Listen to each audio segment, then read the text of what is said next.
বনের রাজা সিংহ এক দুপুরে আরাম করে রোদ পোহাচ্ছিল। চারপাশ শান্ত, বাতাসে পাখির কিচিরমিচির। ঠিক এমন সময় হঠাৎ এক বানর এসে সিংহের লেজ ধরে টান দিল। তারপর এমনভাবে একটা ঝাঁকি দিল যেন সিংহ খেলার পুতুল। এখানেই শেষ না, সে একটা লাঠি দিয়ে সিংহকে খোঁচাতে লাগলো। সিংহের চোখে রাগের আগুন জ্বললেও সে নিজেকে সামলে রাখলো। কিছু বলল না, কিছু করলও না। পাশে বসে থাকা শিয়াল অবাক হয়ে জিজ্ঞেস করলো, রাজা আপনি কিছু বললেন না কেন? এই যে বেয়াদবির সীমা ছাড়িয়ে গেল। সিংহ কেবল মুচকি হেসে বলল, সময় এখনো আসেনি, অপেক্ষা করো, সময় হলে সব বুঝবে। এরপর কয়েকদিন কেটে গেল, কিন্তু বাদরের অত্যাচার বাড়তেই লাগলো।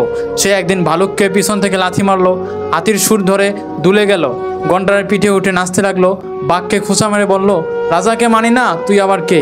সে প্রতিদিন ঘোষণা দিত, আমি কাউকে রাজা মানি না, আমি স্বাধীন, আমি আমার ইচ্ছে মতো চলি। সিংহ কিছুই বলল না, সে শুধু দূর থেকে দেখলো কীভাবে বাদর নিজের হাতেই নিজের পতন ডেকে আনছে। একদিন হঠাৎ বাদর একা সিংহের সামনে পড়ে গেল।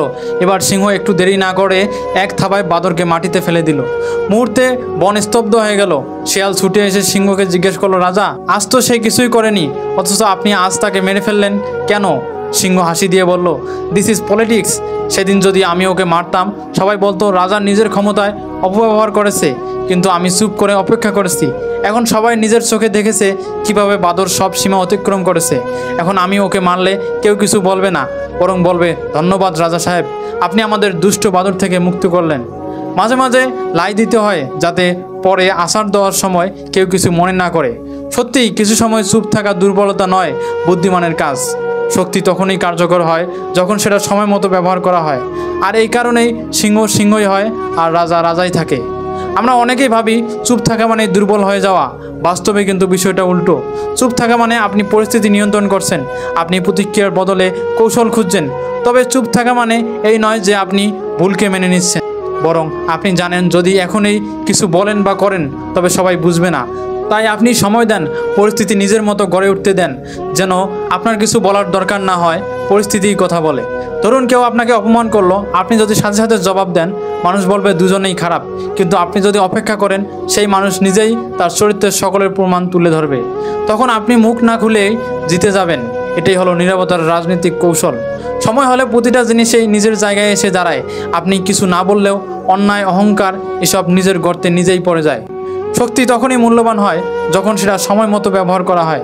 কারো কাছে অস্ত্র থাকলে সে সেটা তখনই ব্যবহার করে যখন দরকার হয়। তাকেই প্রকৃত যোদ্ধা বলা হয়। ধৈর্য মানে সহ্য নয়, ধৈর্য মানে প্রস্তুতি।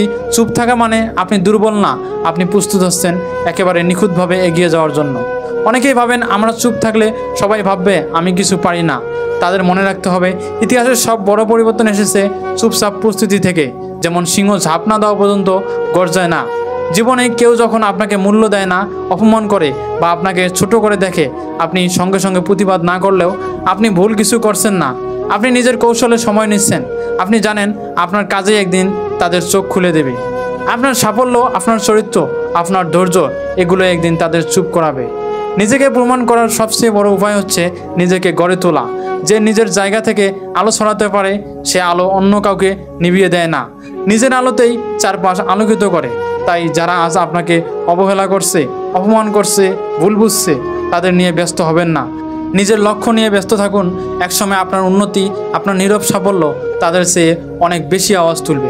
সত্যিকারের শক্তি চিৎকার করে না, সত্যিকারের শক্তি নীরব থাকে, ধৈর্য ধরে, আর একদিন ঝড়ের মতো আসে যা সবাইকে বদলে দেয়।